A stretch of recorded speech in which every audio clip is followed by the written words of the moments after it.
Here's my chance.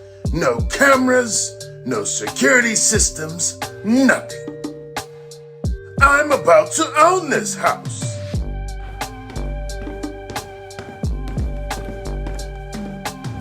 Rob, you blind. We know you're in there.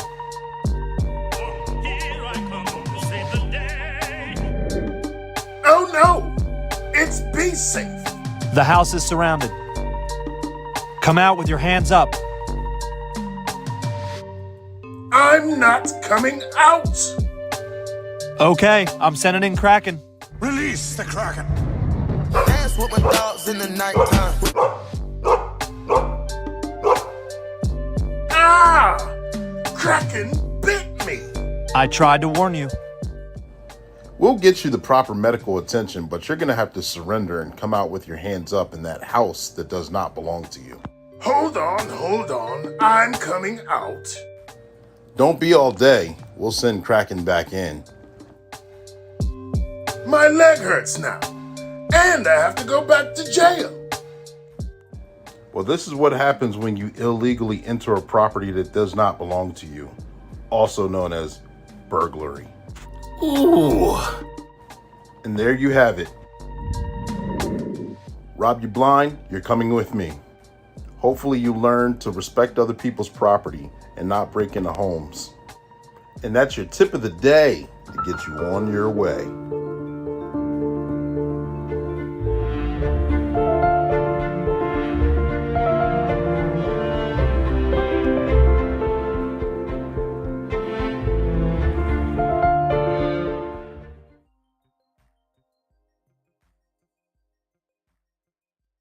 Why are you officer? Hi, officer. The reason I pulled you over because you're speeding a little, okay? Oops. Sorry, officer. Alright. Can I see your driver license proof of insurance, ma'am? I actually don't have that with me. Okay, no problem. I'll just get your first and last name, okay? Sure. What's your first name? Frida? Okay, last name? Go? Go. Frida, go? Correct. Thank you, officer. Hey. Hi, how are you? That's beautiful.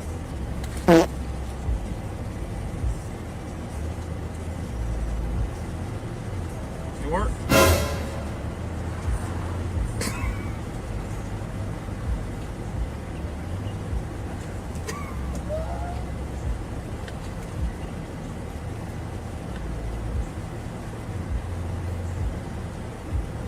Radio 446.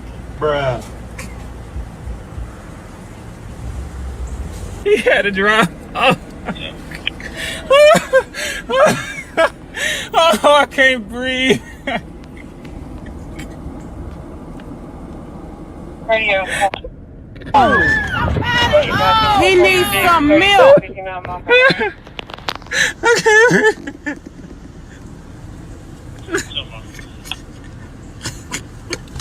He don't know I'm doing this shit.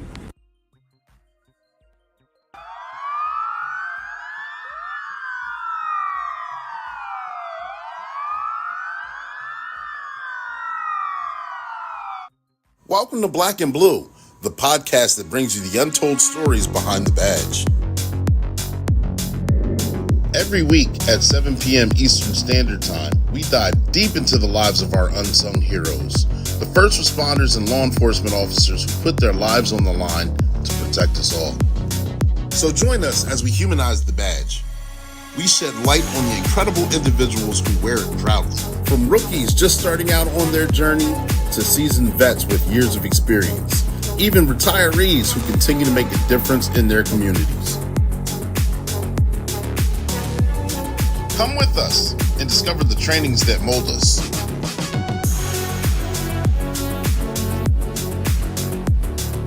The unforgettable experiences that make us. And the publications that inspire us to push forward.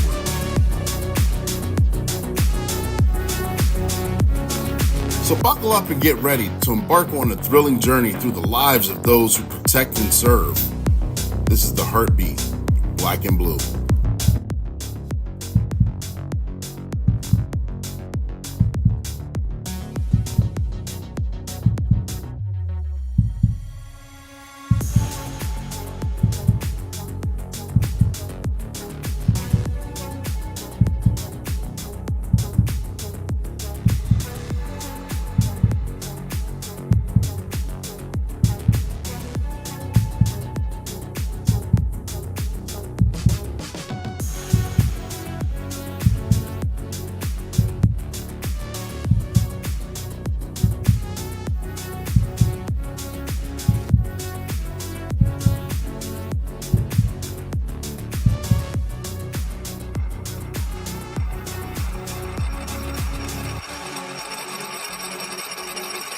Black and Blue, where the stories behind the badge are true.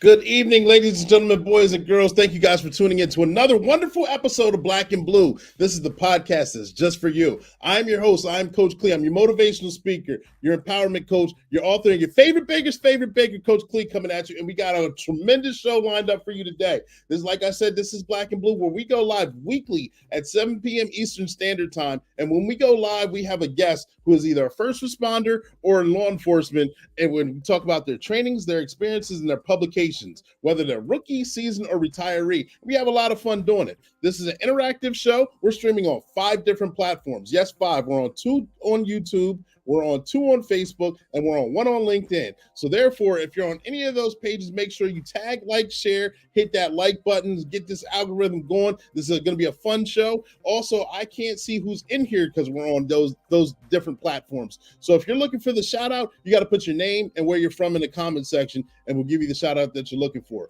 If you have a question or a comment, you have to put your name or question and comment in the comment section as well, and we'll address it accordingly. All right. We're going to have a lot of fun doing it. So make sure, like I said, you hit that like button. You see our special guest, his website is already in the comment section. Don't look at it now. It's Policereports.ai. Look at it at the end of this live or during the replay. We'll talk about that momentarily. Also, my website will be scrolling below. Should be. Let me get this banner correctly. Here we go. Website right there. And it's also in the comment section as well. So make sure you guys check that out at the end of this live. This is workwithcleage.com. So if you're looking to be a guest on the show, make sure you hit that. Go ahead and check that website out. If you're looking to do voiceovers for the Sergeant Be Safe cartoon that played at the beginning during the intro, that's the website that you want to use. Also, this platform is sponsored by One Way Publishing. One Way Publishing is the book publishing company where I wrote my 5 books and a couple of more on the way. And they also have clients that wrote theirs. You can see a few of them behind me. One recently is Kay Childs. Let me put her book up, her poetry book, which she started over 20 or 30 years ago and just never got it done to the point where she could publish it. One Way Publishing got that thing done. It's available on Amazon. So make sure you check out her poetry book. And the Dynamic Duo, the other latest book that just came out, To Be So Tall, the children's book by Shayla and Sophia Thompson, mother-daughter duo, did their first children's book, and the artwork is tremendous in that book. They've also done school assemblies, book signings and gatherings, so make sure you check that out. It's also available on Amazon. It's produced by One Way Publishing. One Way Publishing, their motto is they can turn a mere thought into a book that's bought. So reach out to them, all right? A couple other things. So One Way Publishing also is a sponsor for the Sergeant Be Safe cartoons as well. However, we're going to transition. We're here to talk about Black and Blue and the information that was going to be shared here. Got a special guest. I'll introduce him here in a minute. If you're not familiar with how AI is taking over, we're going to discuss that. AI is going to change. Is the future of policing. It's the future of this world, and we're going to discuss that. We're going to discuss the burning desire.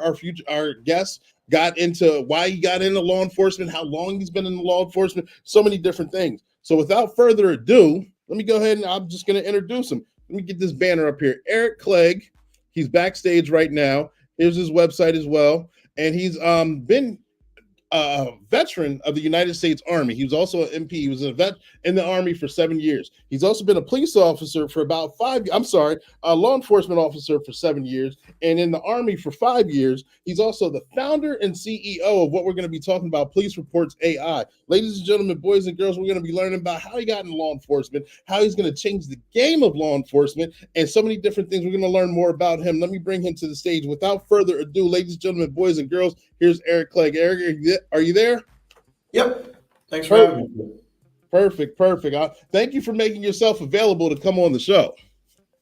Appreciate it. Yeah. Yeah. Perfect time. Yes, it is. Can you tell us a little bit about yourself, please? Yeah. So originally from New Jersey. Joined the Army right after high school. Spent 5 years in the Army. When I left the Army, I was an MP in the Army. Did one full deployment to Afghanistan. Okay. I was stationed in Europe. I was stationed in Washington State. Got out, became a police officer at an agency here in the Tampa Bay area. Did that for about 7 years. Held various roles. I was a narcotics detective. acting supervisor, and a field training officer. I left a little over a year ago to pursue Policereports.ai full time. Okay. As it became a full time endeavor. And now I'm here. We're active in 4 states all across the U.S. and growing at a rate that I couldn't even hope for, couldn't even imagined. I bet. But before we jump into your current, what you're doing right now and how you're changing the game of law enforcement and report writing, what gave you that burning desire to actually, for one, enlist in the military? Secondly, to want to actually become a police officer? Did you have something that was burning inside of you as a kid, or did you do that ride along like we always hear that, I did one ride along and it changed the game? What was your why? There was no why. I don't come from a family of law enforcement officers, nothing like that. It was just something to do, and I liked it. After I did it, that was really it. And people ask, like, why'd you get into law enforcement after the military? It was just something to do. I found I was pretty decent at it. Okay.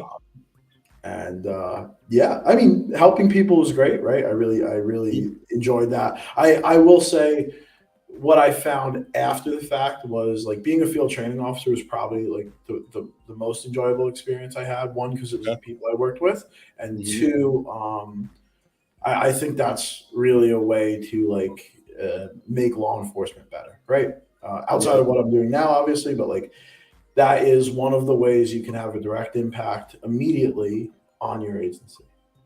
Yeah, I agree with that.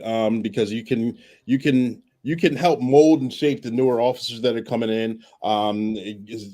You can see what their vision is early. You can help them buy in, and certain things that you can kind of wean out some of the old habits that kind of need to dissipate, and you can help give them a newer vision or a newer attitude, fresh look on things as well. So I think the FTO program is a very important program, especially for those coming into law enforcement for the very first time, not just switching agencies and getting it on a hyphenated version, but actually the actual initiation of the process is wonderful.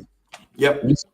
You said you were in narcotics and other various. Can you give us a little bit of insight on some of your experiences while you were in law enforcement? Yeah. So I was a TFO for the county that we were in. It was a really interesting experience, right? Got to do a lot of hand-to-hand transactions.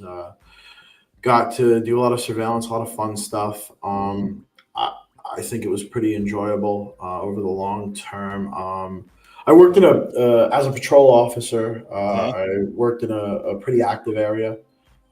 So we were busy all the time. Gotcha. Really large agency. Got to see a lot of things, a lot of really interesting experiences, a lot of really funny experiences, I'm sure, as you know. And going back to the training thing too, right? I love to solve problems, so I always enjoyed having people with the problems, right? Fixing that, it wasn't just as a field training officer, right? I did the same things as a narcotics detective, the same things as an acting supervisor. I think one of the biggest things I saw, if we could talk about experiences from law enforcement, one of the biggest things I took away, and the military, right? You're in the military as well. And I think inherently we're taught not to question, right? In the military, it's like you don't say why, right? But I have a horrible, but not question why. Yeah, I have a horrible problem. I have to say why, right? So I think there's a lot of things, right? A lot of experiences I had, a lot of things could be done a lot better, and I think we're seeing the negative impact of those things that aren't being done better by the current, hiring crisis we're facing within law enforcement, right? And the current issues we're having. And I would say, I mean, we all have the experiences of the crazy car chase, or when I was undercover, I got carjacked, all kinds of funny, crazy stories. But one thing we never really talk about is most people get out not because of those things, right? They get out because the systems in place are not doing the job to, or not assisting the officer with doing the job to their best ability. So they feel like they're underutilized, I would say, a lot of the time. So seeing things like bad systems, right? Bad radios, CADs that go down, or evidence that doesn't get categorized properly, all those things. And you're laughing about it, right? Like because I talk to police officers all across all across the world. Okay. It's all the same problem. We're on a whole planet, and they're all having the same problem in developed countries. Their videos don't categorize, their CADs go down, the reports take too long to write, the radios don't work. I think those experiences need to be shared more, because we need to talk about them to fix them. It's crazy you say that, because I'm laughing about it. Not to hone in on any particular department or whatever, because like you say, you hear it all the way across the world. You said I hear from various departments, neighboring states, and things like that as well. It's like the main. It's like it's 2024 and we're dealing with this problem. Like we can deal with an active shooter, a fire in a building, an overturned vehicle. We can save children on a bus, but this doesn't work, or this system doesn't communicate with this system. So therefore, I have to input this here, hit send, and do the exact same thing over here, hit send, and I'm wasting a half hour of the shift on something that I could really do in 10 minutes and be done and move on to something else. Exactly. Yeah. And it's the same everywhere. It's rather strange, actually. Yeah. So using that, and you said you've been out of police work for a year or a little over a year, so you can work full time with Policereports.ai. What gave you what spawned that idea that this is exactly what you wanted to do, and this is what you were going to do to leave your mark and change the game? So I had my part in building other softwares and marketing tools prior to this. Right, this wasn't my first thing. This wasn't my first idea. But so I already had like a base knowledge of software development, web development, and all that stuff. And then I saw how artificial intelligence was becoming like publicly available, and then I realized, okay, if we can make a safer version of this that's publicly available, we might be able to write some police reports. And I remember when we made the first version, it was nothing compared to what we have now. We made the very first version of it, and it was something you had to download on your computer, and it looked like, it's like comparing Pong to Grand Theft Auto. And I had never been so excited when this thing spit out our police report. I was like, whoa, this is it. We're done. We're going to change the world. It's over. Little did I know, right? There was about 150 redevelopments that we had to do. There were things that were just done incorrectly. And then eventually we came to the end product, and then we went to market with it. But it came from a knowledge base. It wasn't like one day I just decided, hey, I'm gonna build this thing. I had been messing around with software development, web development, all of that stuff for years, and I had met my team now, right, which I definitely couldn't have done it without them. I had met them, so I had good contacts. I had good pool of knowledge to pull from, and we took that and ran with it, and now we're here. Gotcha.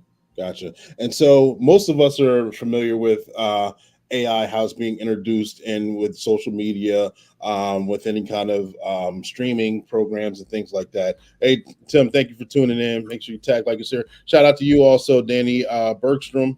Thank you guys for tuning in. We're familiar with Chat GBT and so many things like that. What exactly does your product do for anyone who's coming in right now and has no idea what Policereports.ai is? Can you give us a ground level and build it all the way up to at least make it make sense for us? Yeah. So it's super easy, right? To start off with, we're a freestanding system, so agencies don't need to get rid of their CAD, their RMS, anything like that. Okay. Because you know how much chiefs hate that, right? So you don't have to get rid of anything. We're just a website you go to, right? So we're a secure, freestanding software that you go into. We build out our backend algorithm that have modules for each agency for each type of document to complete, because everybody writes reports differently, right? Like where you're at, where somebody in Washington State's at, they have different requirements, different state laws. So we build it out. We train on the laws of the state, the policies and procedures of the department, and we go from there, right? And it's not just reports; it's anything: subpoenas, search warrants, interviews, daily observation reports for field training officers. And now there's a couple ways to get the data, because the next question is always, well, AI wasn't there, it can't write the report for me, or it's going to take over. So, okay, don't worry. We have some fail safes in place. So there's essentially 3 ways to get the data, right? One way, the officer provides a voice note, just like you and I are talking. It doesn't need to be proper, just you and me talking. Second way is off of video. Now, for video, like we always say, right, it needs context. You can't make a decision off video alone. Where this really shines is in post-Miranda interviews with detectives. So like detectives do a 2-hour-long interview with a homicide suspect. Now we have a report written in 5 minutes for that interview. Obviously, the detective needs to check it, make sure it's correct, all that stuff. And then the third way is via voice notes on the phone. So say you do a search warrant, you're walking through the house, you're taking voice notes. Oh, we'll give you a complete crime scene description in under 5 minutes. Wow. So yeah, those are the 3 main ways. Yeah, that is going to change the game. Definitely. Somebody let's use the search warrant example. We're there at a house. Of course, we're getting the notes, we're getting the pictures, or we're securing the property until we can actually go back to our car or back to the station, or however it's going to be conducted. To type out, most of us have our templates where we cut and paste, or it's already in the database that we're using for the record management system. So we still have to type in and fill in. And then, of course, you get to the narrative. The narrative, you really can't use a template for it because it's circumstantial to that individual secured property. So you're typing out, I arrived here, I secured this, I detected this, I want to detain these, I want to search for this, and whatever you need, asking for this to be signed by your honor. And you have to then take it to the judge, get the stamp of approval, then you can go ahead and start the search. So with all that, let's just say it's a more detailed kind of search warrant and more detailed kind of property where you got it secured. That can take multiple hours, and that can take manpower. You got a couple officers off the street for a certain amount of hours as well, because you still have to secure that property. You have to make sure that all sides are covered.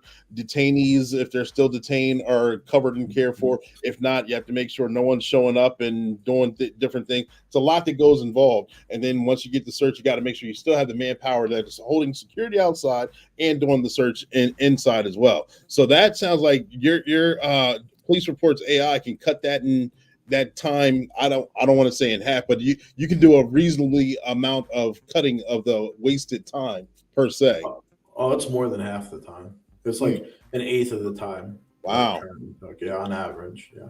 Obviously, like if you get something super long, that it's going to take a little bit longer, but still significantly nowhere. Like if you're writing a report in an hour and a half, you could probably have it done with our system in like 10 minutes. Wow. Yeah. Like if it's a real long, like homicide or shooting or you execute a search warrant, right? Something like that. Yeah. So let's say, what benefit does that serve the police department and the public that you can get reports done, search warrants done, subpoenas, criminal complaints, whatever it may be done in an eighth of the time of what it would normally take? What kind of positives do you get from that? Yeah. So one, I think on the admin side, we know, right, we're saving hundreds of thousands, sometimes millions, depending on the size of the agency in person hours, right? So those are people that don't have to do overtime. Those are people that are back out on the street patrolling, doing all that. So from an admin side, it looks great. But more importantly, from an officer satisfaction side, like we were talking about before, we have one of the worst hiring crises in law enforcement currently, and retention crises. This is an easy fix to make somebody's life just a little bit easier, right? When they show up, go to work, and like you've been down like 5 reports. It's 10 minutes from when you have to check off, and like 2 of these reports are arrest reports. I gotta type them before I go home. See, it's the same problem everywhere, right? And It always comes in the last hour of the shift. exactly. And now you're stuck there for 2-3 hours. With this, like you can go home to your family, your kids, or whatever, right? It's increasing officer satisfaction. We've had officers in the trial period. This is when we always believed in it, but this is when I was like, okay, this thing is really going to take off. I had an officer tell me during the trial period he couldn't wait to take a report. And like, this, right? Like somebody says that, you'd be like, "There's something wrong with you? What's wrong with you? You want to write mine too?" yeah. So when he told me that, I was like, all right, well, we really got some legs to stand on here. Nice. Yeah, you don't hear that too often. So for someone to, I can't wait until I type a report or I have to get this report in. Like, wow, all cops again, nationwide and throughout. Who's calling me? Call back later. Nationwide or worldwide, we love helping people. We love the thrill. We love the excitement. We get into it for that. And then I remember even in high school, and this is before I actually 100% knew what the job entailed, is I can't wait to get in law enforcement. I can't wait to become a cop because for one, I don't want to sit behind a desk. I don't want to sit in a cubicle. And the last thing I want to do is have to type book report style paperwork all day long, every single day. And then getting into it, I'm like, everything I said I didn't want to do, I do that about 80% of the time, more than I actually get to do the helping the community and the fun stuff. Yep, exactly. So I think the biggest thing is, right, this is bringing back for a lot of people why they got into law enforcement, right? And it seems like a very mundane thing, like, oh, you're just speeding up report writing. Yeah, but from the outside looking in, you don't realize how much value that's going to add to the officer's, life and effectiveness. But yeah, as soon as police officers see it, they're like, wow, okay, this is something here. Have you gotten any testimonials about any morale boost because of it?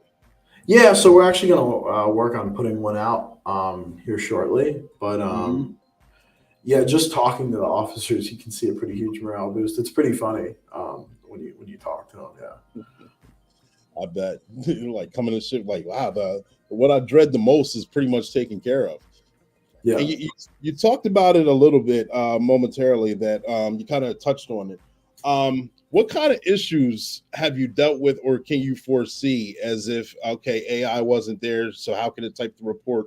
Or you have a more serious incident, and then the district attorney or defense attorney themselves, they're critiquing the report, saying you arrested my client for the X, Y, and Z.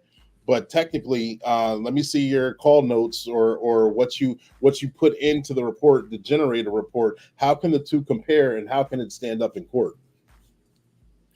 So right, there's a whole bunch of things. So first off, reports in themselves in every state, we're active in all 50 of the U.S. And at the federal level. They are considered hearsay, right? So officers need to testify to them. Right. 9 times out of 10, they're considered hearsay. And officers themselves need to testify to them.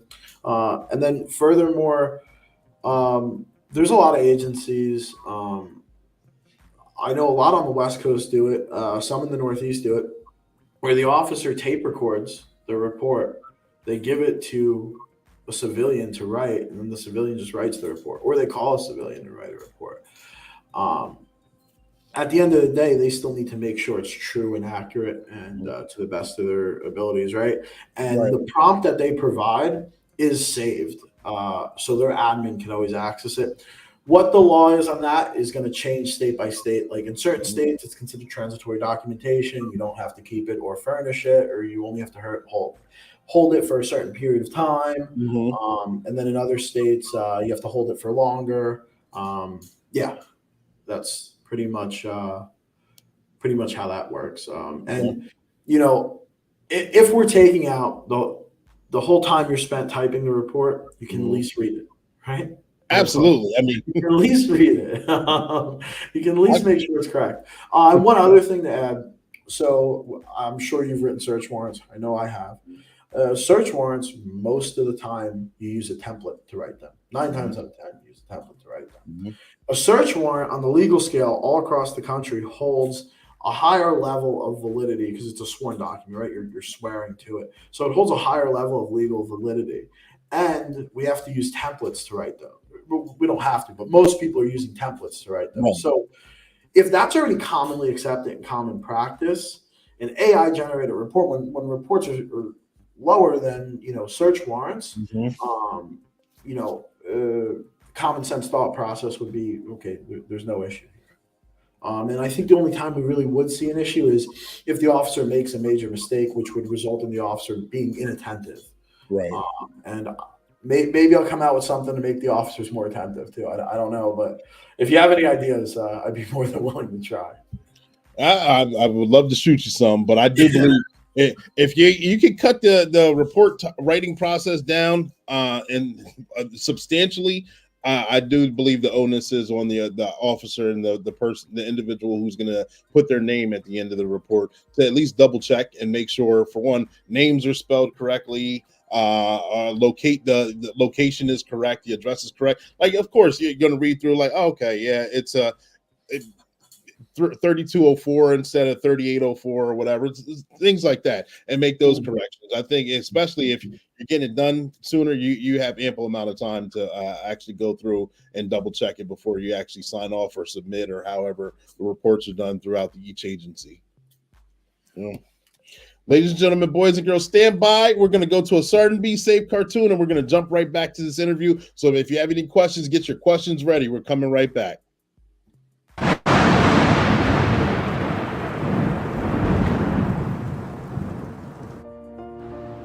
Your Honor, we have undeniable evidence that Chance Wilder attempted to hack into multiple bank accounts and steal money.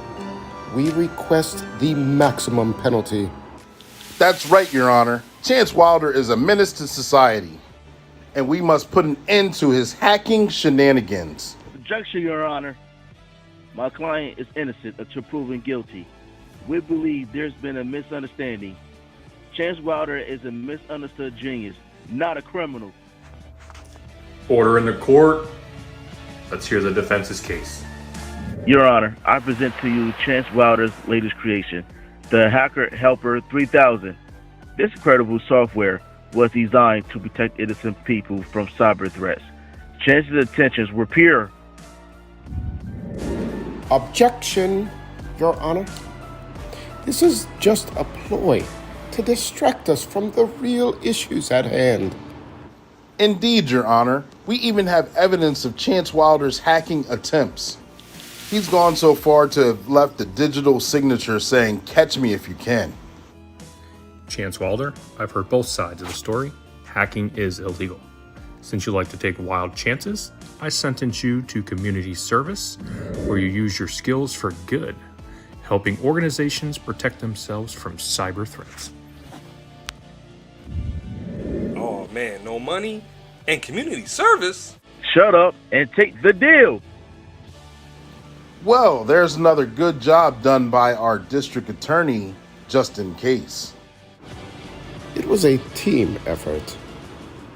And there you go, folks. Justice was brought to Chance Wilder, but I'm pretty sure he'll be up to his shenanigans again. So tune in, and that's your tip of the day to get you on your way.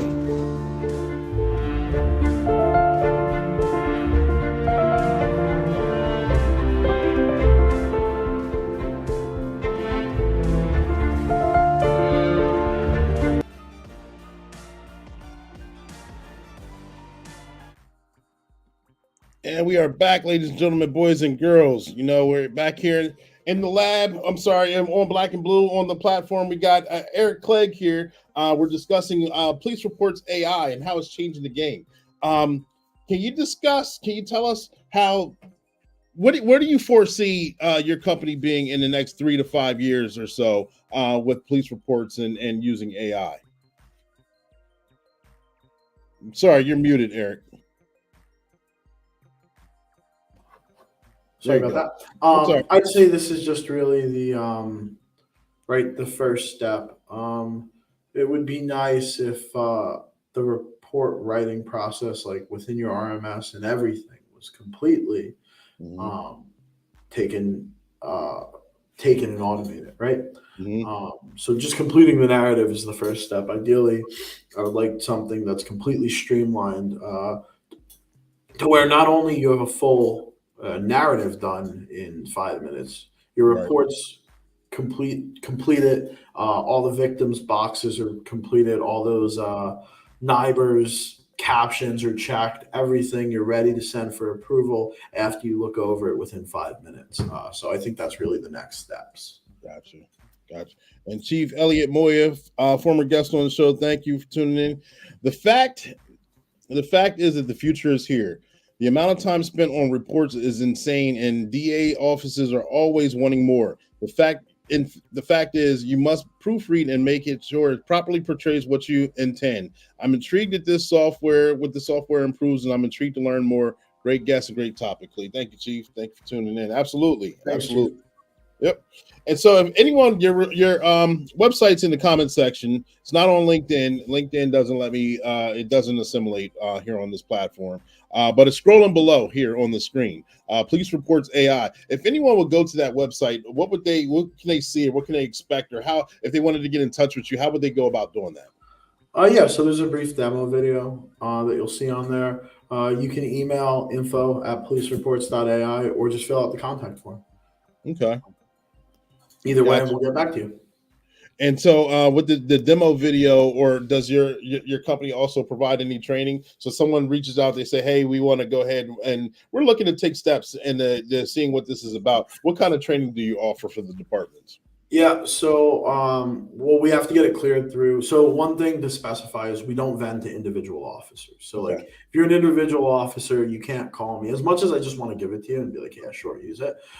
You can't call me and say, hey, or call my team and say, hey, I want to use it. It has to be approved through chain of command. So once we get the appropriate paperwork signed and everything, and the command staff and city approves it, or county or whatever, we then start with the free trial we offer. We do most of our trainings online. We do some in-person stuff as well. The system's pretty intuitive, but we want to make sure everybody feels really good about it before they use it out on the street. The modules are built out custom to the agency. But from a chief contacting us, we can start within a week. It's really just how long it takes paperwork to get signed. Gotcha. Once the paperwork's signed, once everything's there, we're ready to go. Okay.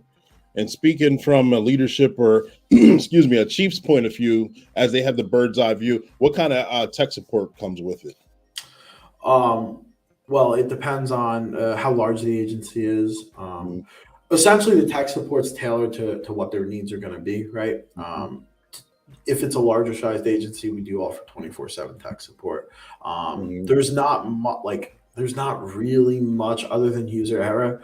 Obviously, things go down. I'm not going to blame everything on the users, but obviously things do go down and there are issues. But sometimes it's nice for the user when they call to get a person in the United States that picks up the phone and says, "Hey, what's your problem?" Now that's 24/7 is not offered to every agency. If you're a 3-person agency, it's a little bit different, but it makes sense. Yeah. The larger agencies, we have staff dedicated directly to them. Gotcha. And you said you're available in all 50 states as of right now? All over the world. All over the world. You're ready to go. Yeah. We can write reports in foreign languages too. So we're actually trialing that in a country. I'm not going to say what country, but a country in the European Union. Okay. We're not in a police department yet, but we're getting ready. Gotcha. It sounds exciting, and it sounds, it's coming no matter what. You can see where AI is blowing up everywhere, so it only makes sense for it to come to law enforcement sooner than later. Before it seems like we're always behind the 8 ball and adapting and adjusting and changing and trying to stay current. And That if you stand still, you're already behind. And you gotta, before the phrase was you gotta walk or jog to stand still. It's kind of like we're in a full sprint now, just to remain constant and current. And with morale issues, those that see the light at the end of the tunnel, we're having recruitment and retaining problems. And if this is one thing that can make the job easier and more efficient to actually go out and do the things that police officers actually signed up, took the oath to actually do, I think it's a positive and a plus. I agree.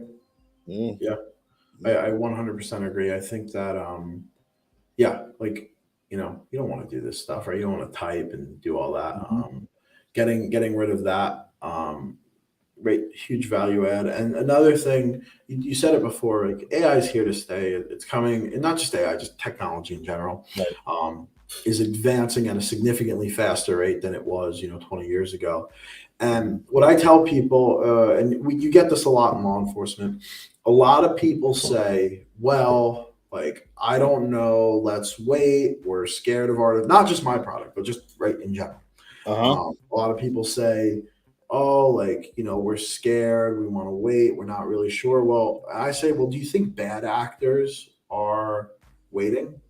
No, they're using it, right? They're using it at a much faster rate than what can be properly used here. And we'll never be able to accelerate to the rate that they're using it, because there's always, safety and compliance things that the government needs to maintain. But in order to get past all of the bad things that are going to occur, I think that these things need to generally be accepted to combat some of the negative issues, because it's not like if or when artificial intelligence is going to take off. It's how quick are we going to get through this rocky road of adapting, reorganizing, and whatnot. And when electricity became publicly available, 15% of people had it in their homes. The rest of the people said, that's dangerous. If you said to me right now, electricity is dangerous to have in your home, I would look at you like you're a crazy person. Yeah. And I think we're looking at the same thing, right? Yeah. I saw a podcast earlier that was explaining AI and the technological revolution that we're going through, and they took it back to, people were happy riding horses until the car was invented. And then, if you grew up riding a horse, you saw a car like, what is this? The human body is not designed to go at a certain mile per hour faster than another living, breathing animal. And now, people ride horses for sport, but we don't ride them to travel back and forth. We're in automobiles, we're trains, planes, whatever it may be, boats, and then along with the steam engine. People were traveling cross country on stagecoaches until the train came, and the train is a normal way of travel. So it's when we as people actually catch up to technology, it becomes the norm, and we actually overcome and adapt because we learned how to live with it as opposed to trying to fight to remain the same. Yep. Got a question? I'm sorry. Go ahead. No, that was it. I was just agreeing with you. Okay. Got a question on the floor from Danny Bergstrom. Let me highlight this. Can't people hack the AI? What keeps it secure from hackers? Yeah, Danny. People can, but not mine. There's always There's always firewalls. There's encryption. We're independently tested by several parties to ensure that we maintain compliance. We implement what's called client-side encryption. So for the CGIS, we implement client-side encryption, so our people can't take your data on the back end. We can't access it. So as long as, now I don't know what you do on your end, but that's at the agency, right? That's not my that's not my job, right? As long as you keep your access to your facilities secure and stuff, it's good to go. Gotcha. Appreciate it. So if those reaching out, those watching the replay, again, boosting morale for recruitment and retention, for one. For two, for officers that are already there, that the report writing process can be cut to an eighth as opposed to where it is now is wonderful in itself. Catching up with technology and the way in current trends. I mean, we see AI everywhere we go now. I mean, even McDonald's is being automated into some sort of transitioning where it's transitioning people out and actually moving in more automated systems. So therefore, I would say again, and correct me if I'm wrong, the jump to get ahead of it, to actually jump on it now while it's still quasi new before it becomes mainstream, and then everyone's trying to play catch up. Yep. Yeah. And then another thing, right? You mentioned about like the phasing out of jobs. I think in certain industries that's going to happen. I don't think in law enforcement that's going to happen because, one, like you still need, multiple people to go to a man with gun call. You still need, right? Just because you write the reports quicker doesn't mean like you just don't like things get less dangerous. So yeah, it's in some definitely in some facets in some industries it's going to I don't want to say take away a lot of jobs. I think it's just going to reallocate jobs. So those people that would typically work in industry A may now go to industry B that supports industry A. And I think and that's part of the adjustment, right? That happens. But I don't think that's going to be the case with law enforcement at all because there's obviously the safety aspect. Right. I'm interested to see in 10, 20 years when I'm retired and I'm an old guy and I'm one of those old guys where, I'm walking around and I see a couple cops over here. They're hanging out doing whatever they're doing. And then I walk up to them. And then after they get done saying their slick comments under their breath about me walking up to them, bothering them, I say, yeah, back in my day, it took us such and such time to write a report. I had notes on my notepad. I had certain symbols that I used so I could remember who the victim was and who the defendant is and who the witnesses are and things like that. And it just hearing how updated they'll be like, yeah, we don't have to do any of that. It can speak it into our device right there and it'll print out a full page of accurate detail. And I'm like, wow, but just seeing where this can advance years from now and what may be to come that I can't even foresee. This isn't my specialty or forte. Yeah, I definitely have some ideas of where it's going to go. I don't want to get too into it, but I can give you a brief overview. But just imagine something like this, right? You go to a call, we'll just say a shooting, right? You go to a shooting, you get a suspect description, and maybe there was some interaction prior where the suspect gave the victim a phone number and a witness at the shooting has the phone number for the suspect. Now imagine if all of that in real time, all the research was conducted on that phone number, the suspect description was conducted within your RMS system, all of that. And by the time you get back to the car, that portion of the report's already written. You already have a potential suspect. The detectives already have subpoenas and cell site and geofencing warrants written that are drafts. All before you just sat down in your car to confirm the data. And I think that's where we're going. And I'm fully confident we're going to make that happen. We're going to be one of the major players doing that.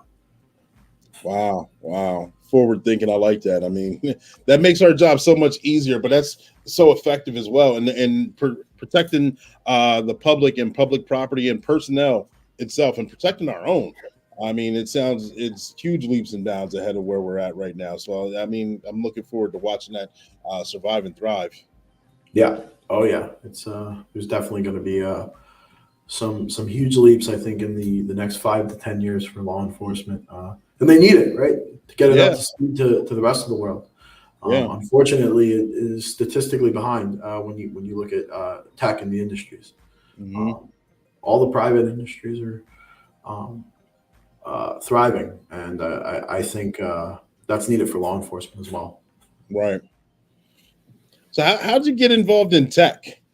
It was really just a hobby. It was something I did. So I remember like I had built, just tiny like marketing automations and stuff in like 2018, 2019. Uh-huh. And that's where it all started from. And it's not just tech. I always like to create things, like figure problems out. It's not always there, right? It's just, I like to build things. Gotcha. And tech is the easiest way to build something quick that will make an impact the fastest, right? Because not taking anything away from somebody who does construction or anything like that, but it takes maybe like, I don't know, like 6 months to a year to build a structure, right? This structure can house one family. It could be an office building. And that's great. It takes 6 months to a year to build a software. This software could be utilized by millions of people and enhance the everyday lives of the people that are utilizing the software. So one, it's really cool to see, right? It's really cool to see something that makes people more effective and better and happier. And two, I think it satisfies like my urge to like just fix problems and build something. But I don't think that'll ever go away, to be completely honest, right? You could give me all the money in the world and I'd still try to create something new. Right. I don't think it would particularly matter to me. Gotcha. But yeah, that's how I got into it. Gotcha. I like how you said that. It's like the money doesn't matter. It's changing the game and figuring out the problem. That's the burning desire that it gives you to make it move. Well, I mean, it does matter, right? Like it's nice.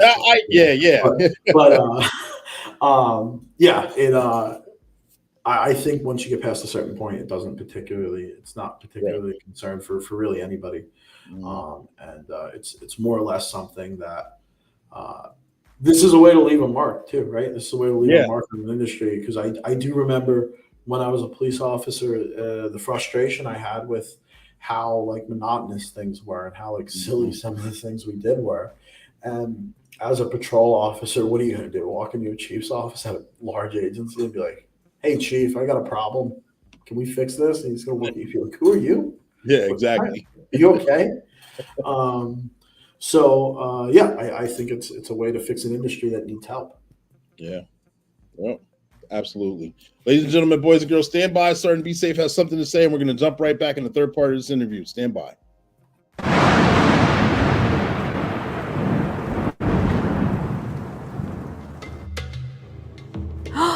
Ooh, look at all the pretty butterflies in the sky. I guess I'll just cross the street here.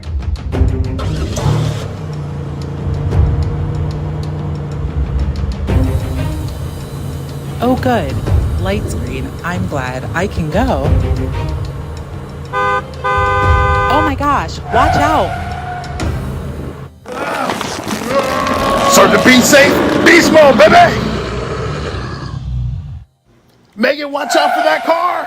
I got you. Oh, geez. I didn't even see that car coming. Oh my gosh, are you two okay? Yes, we're okay. Megan, you have to do a better job paying attention. I just wanted to cross the street. I didn't see you walking there. Megan, you just can't cross in the middle of the street. You have to go to the intersections and use the proper crosswalks. Wait for traffic to clear and then go.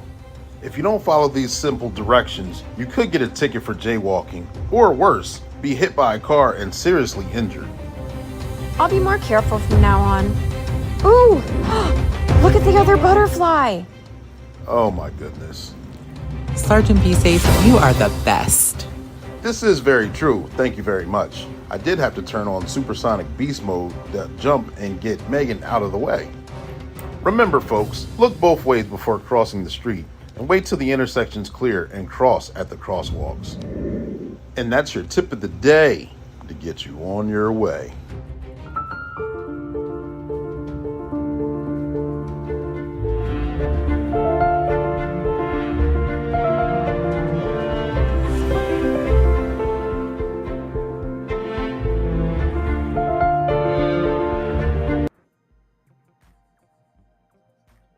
And we are back, ladies and gentlemen, boys and girls. Thank you guys for tuning in. We had a wonderful interview here with Eric Clague, and he talked about Policereports.ai and how it's changing the game. And he did explain how it can change the game. He also explained his contact information if you're interested in seeing how it can be implemented with your own department or he's already nationwide and worldwide. Please check this out again. Jump ahead of the power curve that's coming with AI. You gotta. Things are the only thing constant is change, and change is going to happen no matter what. So please, if you have any questions, ask them now. If not, make sure you ask them during a replay, and I will make sure that these questions get to Eric. But Eric, I appreciate you coming on the show, and I thank you for sharing this information. This is highly sought after information because not a lot of people know that this is coming down the pipeline, at least from my perspective. I could be wrong. But during this interview, I may have forgot to ask a question, or I may have jogged your memory on something that you wanted to share. Is there anything else that you would like to share with us? Right now, the floor is yours.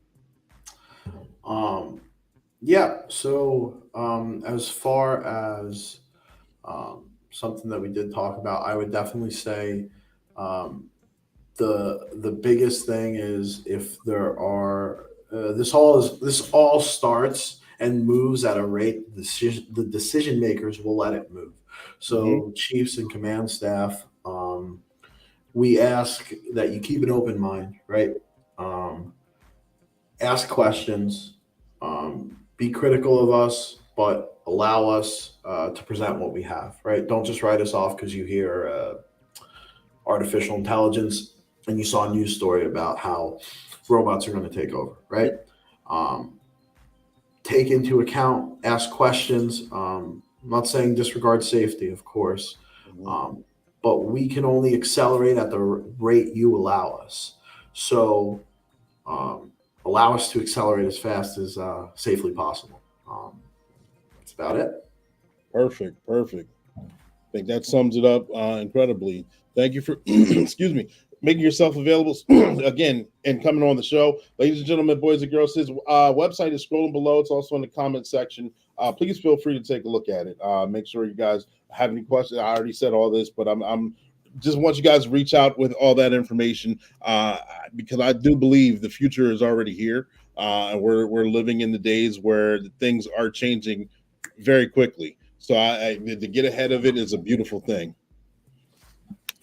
I agree. Ladies and gentlemen, boys and girls, I appreciate you for tuning in again. We got a wonderful guest here who explained a lot of things. Eric Clague, he came in here on his time. I appreciate that. I appreciate you guys for tuning in. Again, this is Black and Blue. This is the podcast that's just for you. We go live at 7 p.m. Eastern Standard Time weekly. And when we go live with someone in law enforcement or a first responder, whether they're discussing their trainings, experiences, and their publications. And they could be rookie, seasoned, or retiree. And we didn't fall short today. And we're not going to fall short next week either. I got a special guest. You guys are going to love who's coming in on the podcast next week. I'm not going to say who they are. I always like to leave you with a cliffhanger because I got to keep you tuned in to make sure that you're going to tune in for next week. So make sure you guys do that. Get a tag, like, share, subscribe. If you haven't already done so, make sure you hit all. We're on 5 different platforms. Subscribe to all of them. We'll be uploaded on the Spotify too. For those of you that like to be on Spotify, this live version either tonight or tomorrow will also be on Spotify. So thank you guys for tuning in. I'm your motivational speaker, your empowerment coach, your author, your favorite baker, Coach Clague Clark Tent, Clague Tillman, Clague Continuing Law Enforcement Edutainment, aka the coldest. Thank you guys again. 10-4, over and out.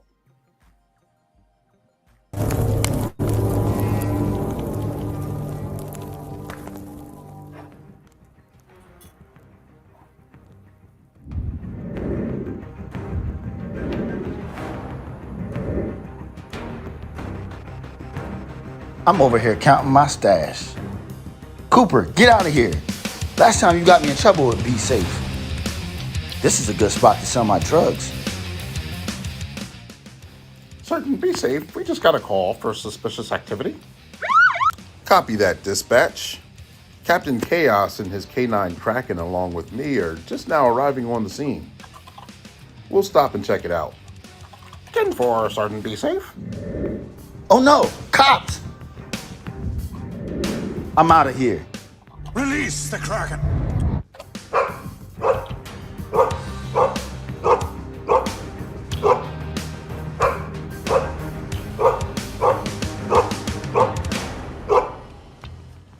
Hey, we see your drugs over there. Stop running, treacherous Tony. We will get you.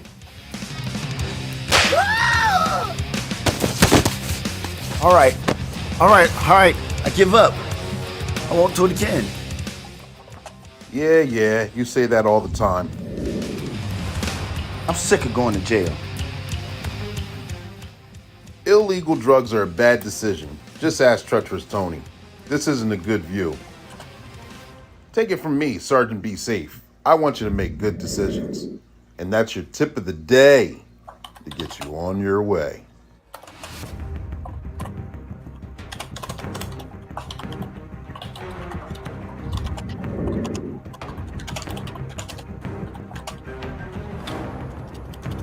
Subscribe now.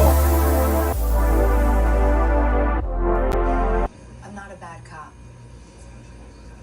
I never once said you were. It would be real simple if the problem was bad cops. It ain't.